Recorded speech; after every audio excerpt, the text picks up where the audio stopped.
Merci de renouveler fidélité à Mikuba Télévision. Bienvenue madame, bienvenue messieurs à ce grand direct. Au sommaire, après sa mission officielle en Chine, dans la suite du président congolais Félix-Antoine Tshisekedi Tshilombo, le gouverneur intérimaire Fifi Masuka Saini a regagné sa province dans l'après-midi du mardi 7 juin 2023. À sa descente d'avion, elle a été accueillie par plusieurs personnalités, notamment le membre du gouvernement provincial du Lualaba.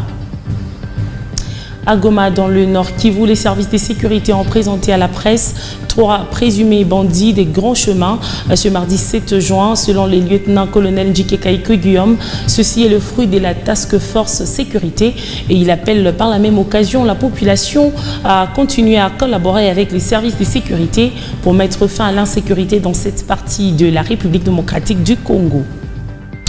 Et puis les habitants du village Kiowelo, dans la périphérie de Kolwezi, vivent depuis plusieurs années sans eau potable. Ils s'approvisionnent à la rivière portant le même nom. Cette eau leur cause beaucoup de maladies.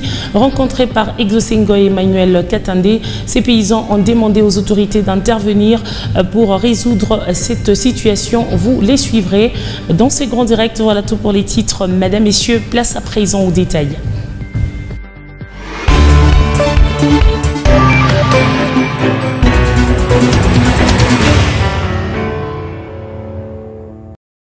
L'information, c'est l'heure sur Mikuba Télévision. Encore une fois, mesdames, messieurs, bienvenue à ce grand direct. À l'Assemblée nationale d'abord, la délégation de la mission exploratoire électorale de l'Union européenne qui est en séjour de travail à Kinshasa était ce mercredi chez le président Christophe Mbosokodia. Cette équipe technique conduite par Vincent Ringberg était allée se rendre compte des conditions pour l'observation des élections de décembre prochain au sortir de l'entrevue avec les speakers de la Chambre basse du Parlement. Le chef de la délégation, tout en saluant l'invitation des autorités de la RDC, a signifié que pour l'Union européenne, la mission d'observation doit d'abord être utile, elle doit avoir une valeur ajoutée, elle doit être souhaitable et elle doit être aussi viable. Suivez. Je conduis ici la mission exploratoire et électorale. Nous avons été invités par les autorités de RDC à observer les élections de décembre prochain. Et avant de prendre une décision si oui ou non nous allons observer ces élections, nous déployons une équipe de techniciens. Nous sommes une équipe technique avant tout pour voir si les conditions sont réunies pour l'observation des élections en décembre prochain. Notre présence ici, la présence d'observateurs européens, doit être d'abord utile. Nous devons avoir une valeur ajoutée, elle doit être souhaitable et elle doit être viable. Donc c'est important que nous nous assurions des conditions politiques, de sécurité et de logistique pour pouvoir déployer nos observateurs. Écoutez, nous venons d'arriver, nous sommes arrivés il y a 3 jours, nous avons 15 jours de mission, donc je ne peux pas vous répondre encore aujourd'hui parce qu'il est trop tôt. Nous avons tout un processus, des rencontres, des réunions, l'écriture d'un rapport avant de donner notre avis à notre hiérarchie pour qu'ils puissent prendre la décision si nous allons déployer une mission d'observation ou si au contraire nous n'allons pas le faire.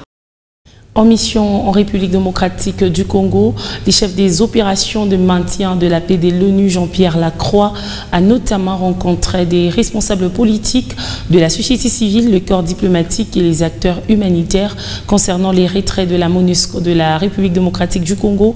Jean-Pierre Lacroix a affirmé que ce n'était pas une question taboue selon la mission onusienne. Suivez. Jean-Pierre Lacroix doit notamment rencontrer des membres de l'opposition politique, à la fois des représentants du parti de l'ancien chef de l'État Joseph Kabila, mais aussi, selon le programme, plusieurs candidats déclarés à la présidentielle de la fin de l'année. Il doit aussi s'entretenir avec des membres de l'Union sacrée au pouvoir. Avant Kinshasa, Jean-Pierre Lacroix s'est rendu à Ituri pour, a-t-il dit, apporter son appui et son soutien aux populations civiles et au FARDC, les forces armées congolaises. Il y a visité les sites des déplacés des Drodo au nord de Bunia où plus de 5000 personnes y sont réfugiées pour fuir les violences des groupes armés. À Ituri, Jean-Pierre Lacroix a évoqué sans détour l'après-MONUSCO. Pour lui, ce départ n'est pas un tabou. L'un des objectifs justement de ce déplacement de Jean-Pierre Lacroix, c'est de faire le point sur les échanges avec le gouvernement sur les questions liées à la transition dans le processus de départ. Et toujours dans cette optique des prochains retraits Le chef des opérations des maintiens de la paix s'est engagé à faire le plaidoyer pour que le gouvernement ait la capacité d'assurer pleinement la protection de la population.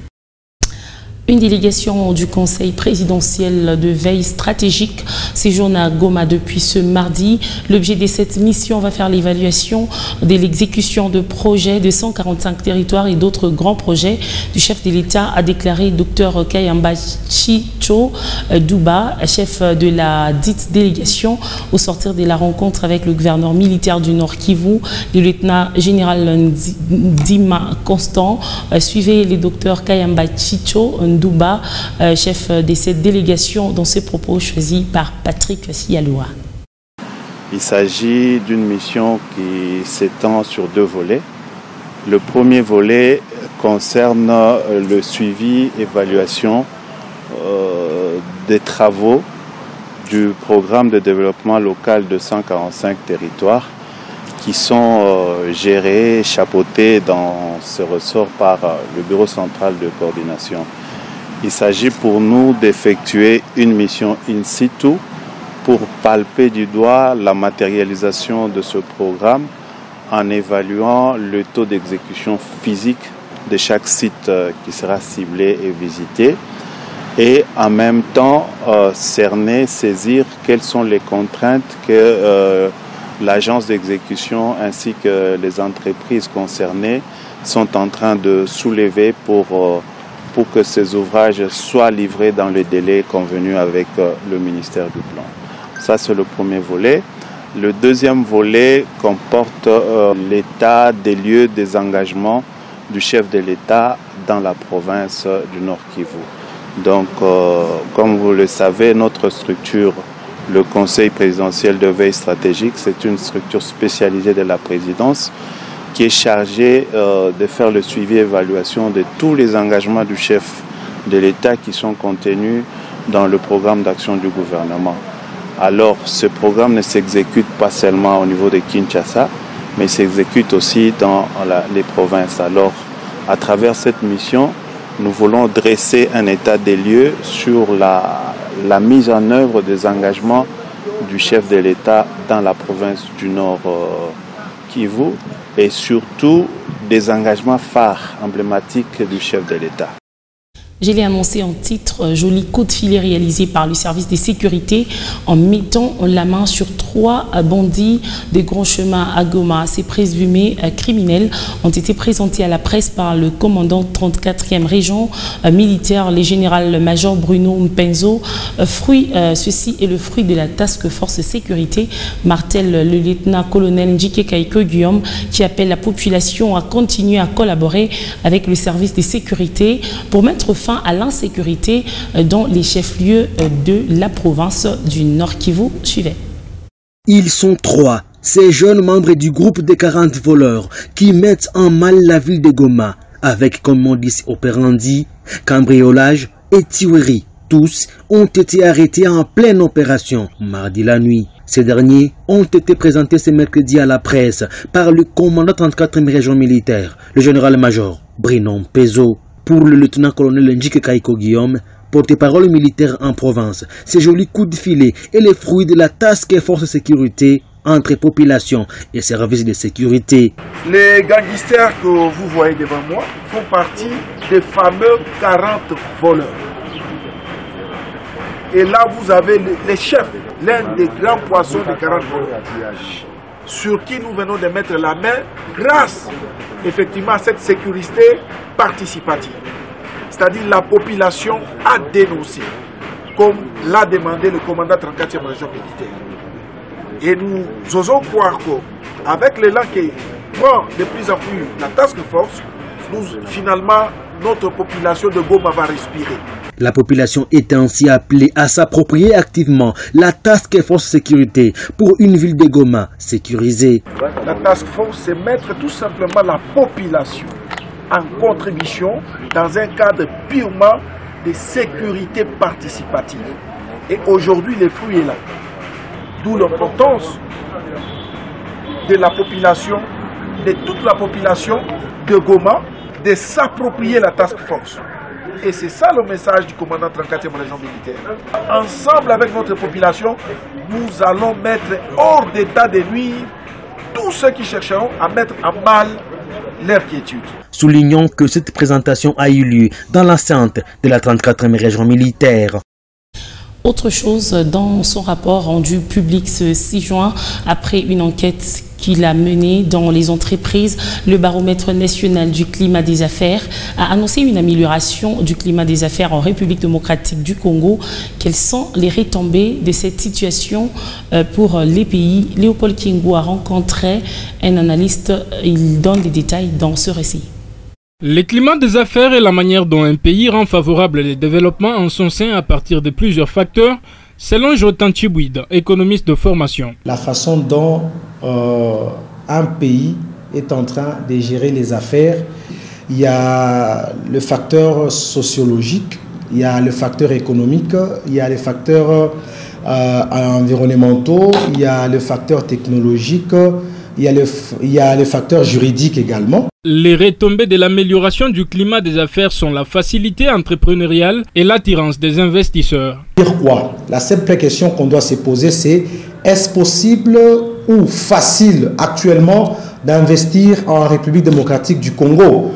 Et la question, c'est par rapport aux chiffres qu'on nous a présentés, on nous montre que cela est devenu possible et facile d'investir dans notre pays. Et la deuxième question, c'est est-ce que la RDC attire les gens à l'investissement? Nous pouvons encore dire oui. Pour continuer à l'améliorer, il faudra rétablir la sécurité dans l'Est du pays, mais aussi combattre certaines antivaleurs. Parlant de l'Est, il y a ce qu'on appelle le risque pays qui est très élevé. Donc demander aujourd'hui à un Congolais d'aller faire ses affaires à l'Est, il sera trop réticent. Si nous pouvons par exemple donner à la chance aux Congolais qui ont les ambitions de créer les entreprises. Par exemple, on dit non, créer l'entreprise au Congo c'est gratuit. Maintenant, aux étrangers qui prennent la décision de venir investir dans notre pays, ils doivent se sentir en sécurité et non pas être tracassés. On crée des taxes pour un même service, nous retrouvons plusieurs taxes. Un climat défavorable ferme le pays aux investisseurs et alourdit la procédure de création d'entreprises, a renchéri l'économiste. La gouverneure intérimaire du Lualaba est rentrée ce mardi 6 juin 2023 après sa mission officielle en Chine. Dans la suite du chef de l'État, les membres du gouvernement et du Conseil provincial de sécurité étaient à l'aéroport pour l'accueillir. Elle a remercié le président Tshisekedi de l'avoir associé à ce déplacement de grande importance économique pour le pays, particulièrement pour sa province. Reportage de la cellule de communication du gouvernorat du Lualaba.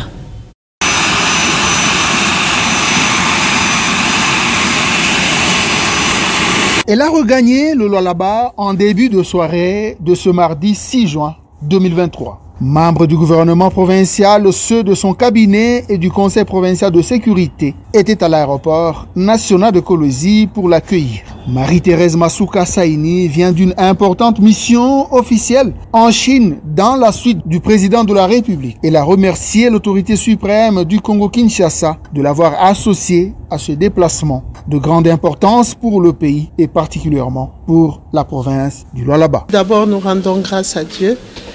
Dieu qui a permis ce voyage et qui a touché les cœurs du président de la République à qui nous disons un grand merci de nous avoir permis de voyager dans sa suite. En tout cas, ce qui s'est passé en Chine est tout simplement extraordinaire. Ce voyage a permis d'améliorer les relations entre la Chine et la République démocratique du Congo. Nous savons tous, ça va faire presque 51 ans que cette relation existe et c'était aussi pour décanter toutes les situations entre les sociétés qui sont en train de travailler dans la province du Lualaba, en particulier aussi dans toute la République démocratique du Congo. La gouverneure du Lualaba a encouragé les opérateurs économiques du pays de Xi Jinping ayant choisi d'investir dans sa juridiction. Nous avons aussi encouragé toutes ces sociétés qui ont accepté de venir travailler dans la province du Lualaba selon les instructions du chef de l'État Masuka Saini a saisi l'occasion lui offerte par la presse pour présenter ses vives et sincères condoléances à la famille de la regrettée Emmanuela Kasongongoy Kabila, décédée de suite de l'incendie du 24 avril dernier au lycée Mwanga. Je ne vais pas terminer mon mot sans dire toutes mes condoléances à la famille de la petite fille qui est décédée. Que Dieu Tout-Puissant puisse donner le courage à cette famille. La chef de l'exécutif provincial est rentrée avec une énergie renouvelée pour continuer avec le processus de révolution infrastructurelle de sa chère province afin d'apporter sa pierre au bilan du premier mandat de Tshisekedi Tshilombo. Et la coordinatrice des femmes dynamiques du Lualaba, Viviane Kabouit, n'y désarme pas dans la sensibilisation de femmes de la province à l'autoprise en charge. L'initiatrice de cette association qui vise le développement de la femme dans différents secteurs a installé ce dimanche 4 juin 2023 de nouveaux comités, notamment celui de Lupundu. Reviver l'ambiance qui a régné dans ce récit des Dorsa Moutab Epi. À l'association Femmes Dynamiques, l'heure a sonné de conquérir différents coins de la province du Lualaba.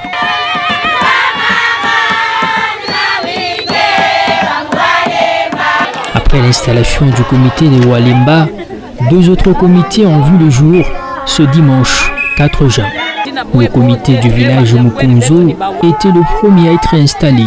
Bien avant, Viviane Kabouit est revenue sur la mission poursuivie. Femme dynamique na signifie ni mwanamke wa nini? Dans notre association, nous encourageons les femmes à travailler, à être actives dans la communauté, à aider sa famille à aller de l'avant, surtout vos maris.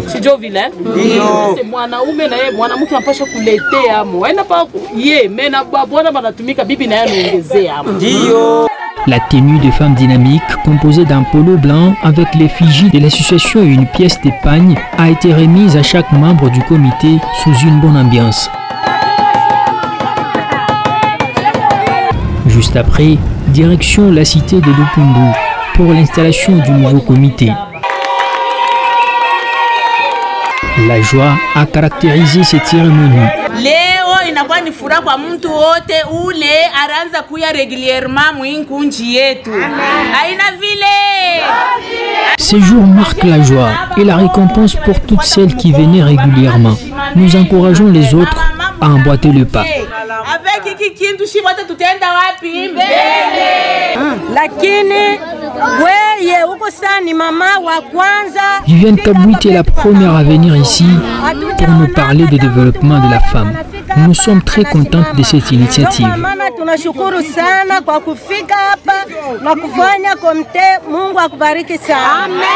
L'association Femmes Dynamiques, chapeautée par Viviane Kabouit, vise le développement intégral de la femme. Françoise Mangoji, bourgmestre de Dilala, a procédé le mardi 6 juin au coup d'envoi des travaux de construction des toilettes publiques. La patronne de la municipalité a présidé la cérémonie de la pose de la première pierre au terminus du centre-ville au quartier Biachara et à l'arrêt Istam au quartier Kanina. Plus de précisions dans ce reportage de la cellule de communication de la commune de Dilala. Hors de la ville de Kolosi, la commune de Dilala a opté pour amener le public à cesser d'uriner en plein air et dans certains coins isolés de la municipalité. Un comportement devenu mode de vie des habitants et des visiteurs de la commune par manque des infrastructures appropriées. En vue de mettre fin à cette pratique, Françoise Mangoji, bourgmestre de la commune de Dilala, a lancé les travaux de construction des toilettes publiques au terminus du centre-ville et à l'arrêt Istem. L'érection des latrines en faveur des populations va résoudre la problématique des odeurs fétides dégagées dans les parages des endroits retenus. Accompagnée du bourgmestre adjoint Michel Katumbwe, partout où Françoise Mangoji est passée, elle a été ovationnée par ses administrés.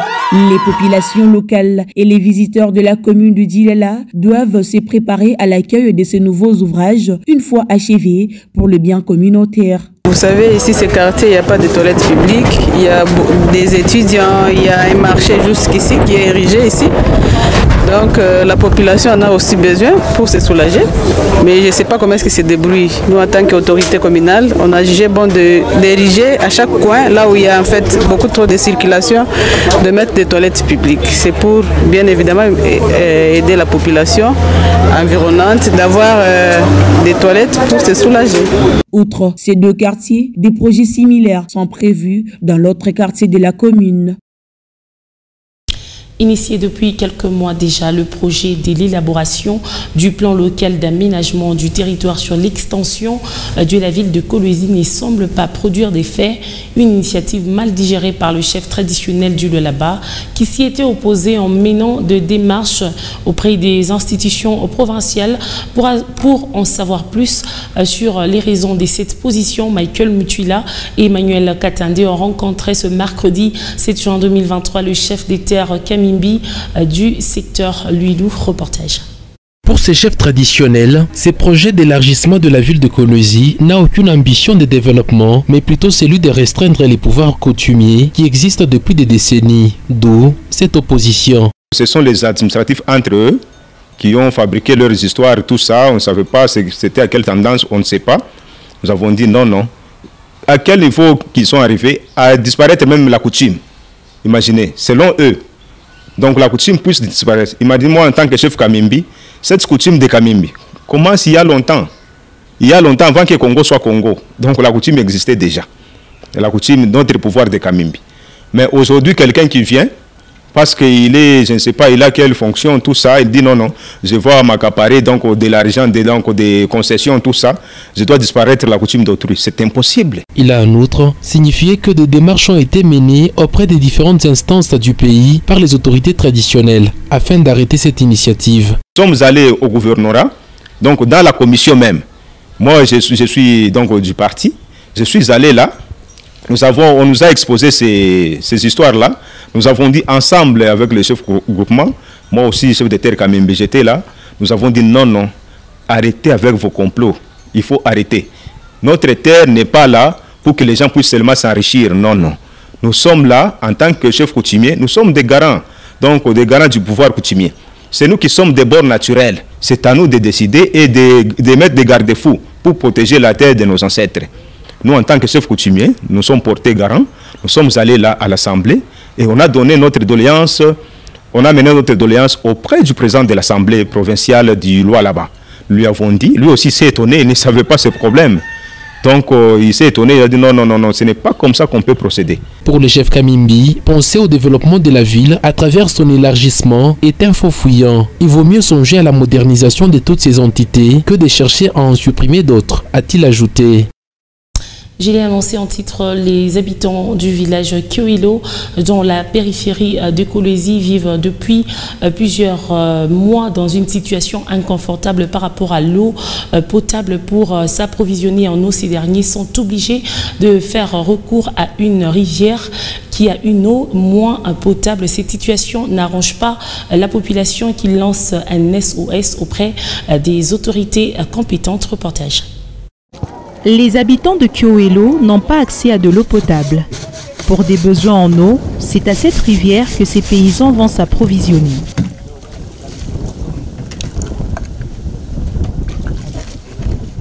Cette eau impropre est utilisée pour la consommation et différents travaux, renseigne Nama, trouvés sur le lieu. Nous souffrons beaucoup. Cette eau est sale. Voyez vous-même les conditions dans lesquelles nous nous approvisionnons. Nous demandons l'intervention des autorités. Nous buvons cette eau, nos enfants et nous-mêmes tombons malades. Une information confirmée par Alexandre, professionnel de la santé de la place. Ce dernier revient également sur les défis rencontrés dans l'exercice de son métier dans cette partie de la ville de Kolwezi. Problème ya magonjwa ile tukunayo hapa difficulté sana. Inatuangaisha sana, tukuna difficulté ya magonjwa surtout Le paludisme est la maladie qui ronge la plus grande communauté de Kyoelo à cause de la qualité médiocre d'eau que nous buvons. nous n'avons pas assez de médicaments. Et ici, nous ne donnons que le premier soin. C'est la raison pour laquelle certains cas doivent être transférés dans des plus grands hôpitaux. Nous demandons aux autorités de faire en sorte que nous ayons accès à l'électricité et à l'eau. Tunapenda kumutufanyie kwa nguvu juu ya kutuletea moto na problème ya mai tukunaishi nayo. Kyoelo est une agglomération rurale située dans le groupement Kazembe dans le territoire de Muchacha. Et la sécurité sanitaire des aliments doit être assurée pour éviter les maladies et permettre la bonne croissance nutritionnelle de population. Affirmation d'un nutritionniste du là-bas. Il a réagi à cet effet à l'occasion de la journée internationale de la sécurité sanitaire des aliments célébrée chaque 7 juin de l'année. La population Lualabès doit tirer toutes les conséquences au sujet aliments qu'elle se permet ou qu'elle se procure sur les marchés suivants. Sur le marché des Kolosi, les aliments dont des vivres frais sont exposés. La sécurité sanitaire des aliments permet la bonne croissance de la population, affirme Donatien Kalala. Les Lualaba est confronté à une sérieuse difficulté de sécurité sanitaire des aliments, selon ces nutritionnistes. Comment utiliser les aliments que nous produisons? L'utilisation, est-ce que ce que nous produisons, ce qui se vendent sur le marché, respecte les conditions pour que l'aliment soit de bonne qualité? Aujourd'hui, vous trouvez tout au long de chaque avenue, il y a les aliments qui sont étalés. Et qui sont étalés à la merci du vent. Le vent qui peut amener n'importe quel microbe, les aliments ne sont pas protégés. Allez sur le marché, vous allez constater vous-même que les aliments frais qui sont vendus, chaque maman a au moins quelque chose pour enlever, pour chasser les mouches. Alors les mouches nous apportent des maladies, donc ce qui fait que les aliments peuvent être produits dans les champs, ils sont sains. Dès qu'ils sont sur le marché, ils ne sont pas bien conservés et directement les aliments peuvent nous apporter des maladies. Plusieurs maladies peuvent surgir suite à la mauvaise conservation des aliments. Avoir la bonne santé dépend aussi de la bonne alimentation, a-t-il ajouté. La plupart des aliments que nous consommons qui ne sont plus bien conservés, nous avons les cancers, ça peut être possible. Les aliments qui sont exposés au soleil perdent la valeur nutritionnelle de vitamine A. C'est là où la population commence à souffrir beaucoup plus des maladies des yeux. La journée internationale de la sécurité sanitaire des aliments est célébrée cette année sous le thème « Avoir des aliments sains pour un avenir sain ». Le vice-gouverneur de la province du Haut-Katanga, Jean-Claude Kanfoa Kimimba, consolé ce mercredi 7 juin 2023. La famille de l'honorable Jolie Kenda. Cette famille pleure son beau-frère et beau-fils Freddy Mouila Ilunga, décédé le 2 juin 2023 des suites d'un accident de circulation survenu sur la route Likasi. Reportage. La cérémonie funéraire de Mouila Ilunga Freddy a eu lieu à l'esplanade de la morgue de l'hôpital Congo-Chine, située sur la route Kasenga. Le vice-gouverneur Jean-Claude Kanfoa Kimimba, la commissaire provinciale à la culture et aux arts Immaculée Bagabé, les députés provinciaux et la députée nationale Jolie Kenda et toute la famille du défunt ont rendu un dernier hommage à cet illustre disparu à travers les témoignages et oraisons funèbres. Du culte, l'on retiendra le passage biblique de l'Ecclésiaste au chapitre 3, les 2 premiers versets, sur lequel s'est basé l'officiant du jour pour tirer son exhortation à l'assistance de consacrer la vie à Christ car il y a un temps pour tout. Au moment des dépôts des gerbes des fleurs, c'est le vice-gouverneur Jean-Claude Kanfoa Kimimba qui sera le premier. Il sera suivi de la commissaire provinciale à la culture et aux arts Immaculée Bagabé, des membres de la famille, des enfants du défunt, des amis et connaissances. C'est au terme de cette cérémonie d'adieu que le cercueil de Freddy Mouila Ilunga sera levé à destination de la nécropole Rivière des Anges de Kasangiri où reposera à jamais le corps de Freddy Mouila Ilunga. À 42 ans, le défunt quitte cette terre des vivants, laissant derrière lui une veuve et 4 orphelins. Et c'est par ici que prend fin ce grand direct aujourd'hui sur Mikuba Télévision. Madame, Messieurs, merci à vous de l'avoir regardé et suivi. Je vous retrouve très prochainement sur les antennes de Mikuba Télévision. Prenez bien soin de vous. Au revoir.